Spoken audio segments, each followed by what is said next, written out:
I know it, our last video had a major hiccup, and we're doing the same process on this log, but we are hoping to avoid the whole turtling thing that we had going on.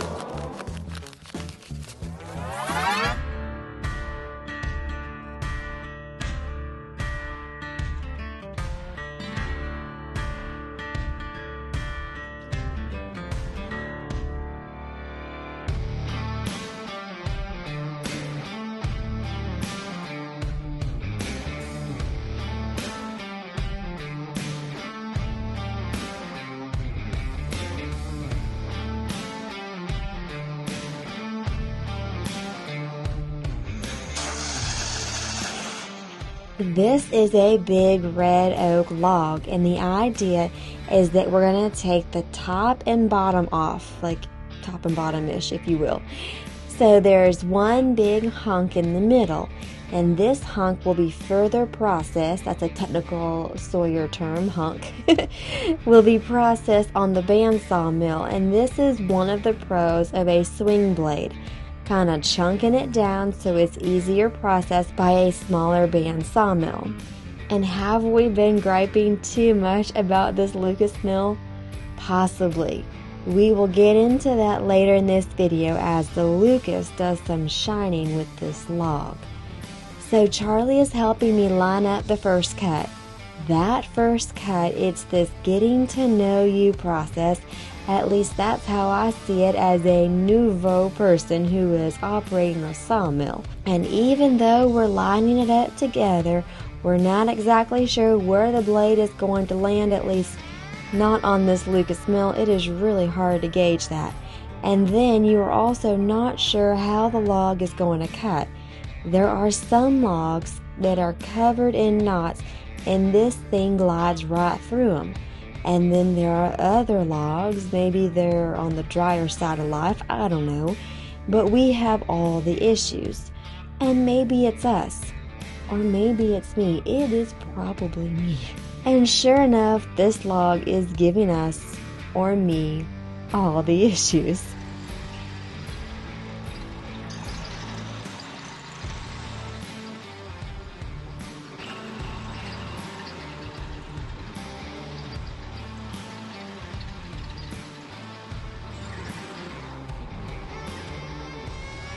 I'm not complaining. It's a fun way to spend the mornings together. We're getting back into the swing of things. I'm learning a ton, and it's lovely being outside in the fresh mountain air.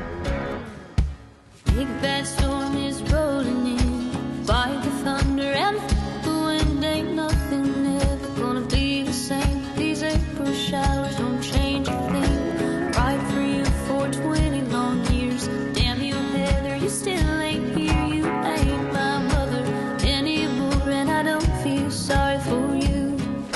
April showers won't save dead flowers. I've got the power and I'm moving on. April showers won't save dead flowers. I've got the power and I'm moving on, moving on, moving on.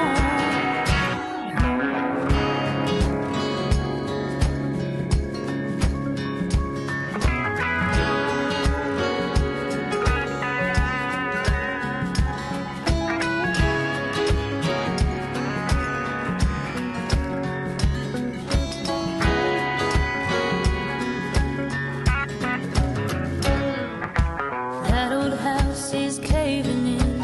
I won't go back there again. Go suffer in the bed you made. These April showers don't change a thing. Left me hungry, you left me cold.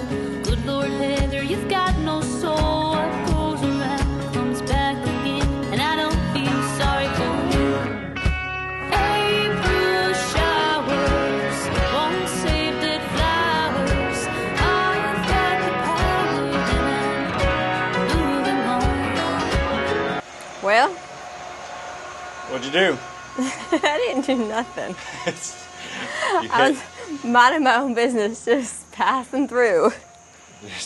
Just sawing away. Just sawing away. So how many? I lost. So there was one tink there. Yeah. But when you came back, I heard a couple more tinks. I felt. Did you count? I didn't get a count. 5 or 6. I felt 2. I heard 3. I don't think there was 5 or 6. Well, it was like there was one this way, and then there was one this way. Yeah. And then when you went to do the next board, there was another nail. Yeah. And it seemed like there was 2 when you went that way. Yeah, there's 2. And then one coming back this way. Yeah. So what's that? 1, 2, 3, 4, 5? Something like that. So I'm gonna say 5 nails. Now they look like framing nails, like 16 pennies or something. Let's see how they did with the blade. You know what else is cool? I just found out this Milwaukee Sharpie. It's not Sharpie. Still works. Look at that. Sorry, what? What are you talking about? The Sharpie. You have a Milwaukee Sharpie? I have a Milwaukee Sharpie. Do you see? It works. Does it not a regular Sharpie not do this? That was before Daisy was in existence. It's been in here. Oh. It's been in here for over 3 years. Why? What's different about a Milwaukee Sharpie than a regular Sharpie? It works after 3 years. Sure. What do they do? Sharpies? It seems like every other time I pick up a Sharpie, they don't work. You got a storm. This I had it stored the wrong way. Oh, well, there you go. It's special then. Oh, I'm just saying, Milwaukee for the win. Milwaukee for them. You store them wrong ways and they still work after 3 years. Milwaukee's good stuff. Alright, so let's check out this blade. It's our last one. You had one job, not break the blade.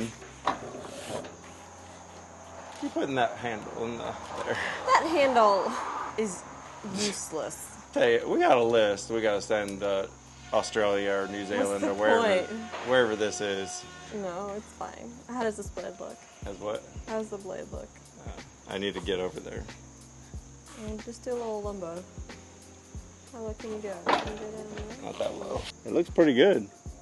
Not to say I couldn't use a sharpening, but it's not obvious. I would say that's a win, you know? Yeah. Hitting 5 or 6 nails and barely.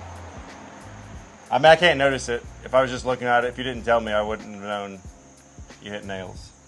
I think my main gripe with this mill, like, it has its place, it does some good stuff, like it whatever. My main gripe is the price point, because I look at an entry-level wood miser, it is so much more polished, put together, it has a lot more material, just like raw materials that go into it. It just has a lot more between engineering and polished and materials and all the things, and yet it's a fraction of the cost. I mean, I think that's with anything, like whatever you're making, it should be, like, the price should match the quality. I mean, it's okay to cut corners on things and make it cheaper if it is cheaper. Right. You know, okay, it takes longer, it's not as efficient, it's more to deal with but you pay for it, at a cost, but you pay for it or you don't pay for it. Right. And when you get nicer quality stuff, you expect to pay for it, but you get nicer quality or higher efficiency or whatever. So, yeah, I agree. And I think a lot of that is due to the dealership relationship, whatever they've got. I mean, so Wood Miser, you're buying straight from Wood Miser, and you're not dealing with overseas stuff. And this, I mean, it's got to ship in from, I think, Australia to California. So they got to deal with whatever that.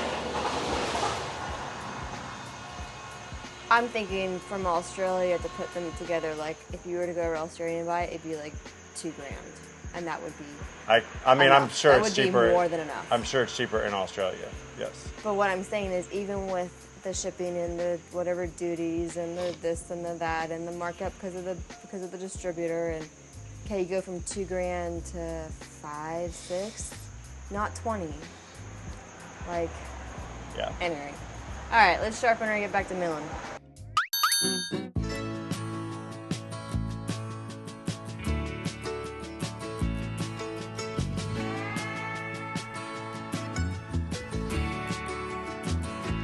I look out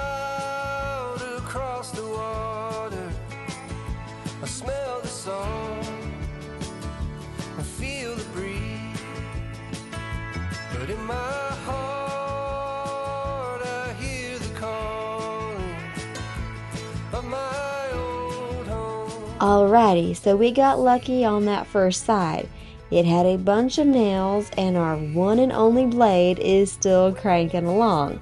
So let's cross our fingers that we can make it through the second side since, well, we not only want to finish this log up, but there are plenty more logs to mill.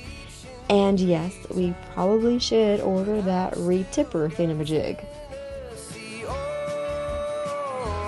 my mind.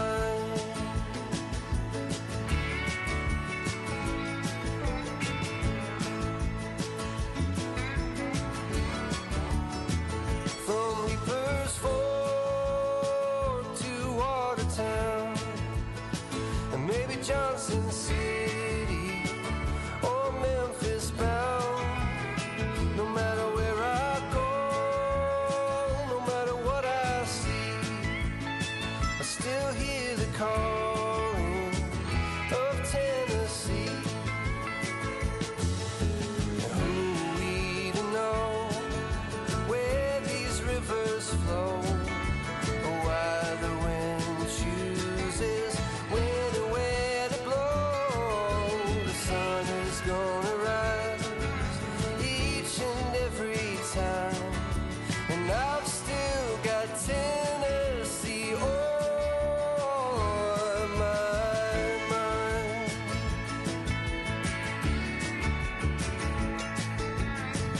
I miss the smoke on the Cumberland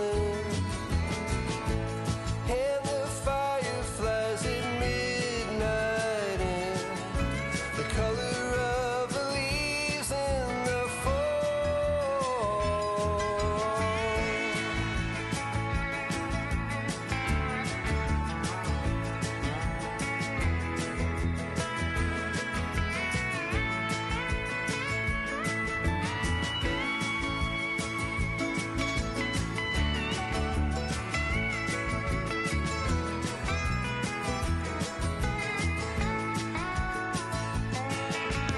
Who are we to know where these rivers flow, or why the wind chooses when and where to blow? The sun is gonna rise each and every time, and I've still got 10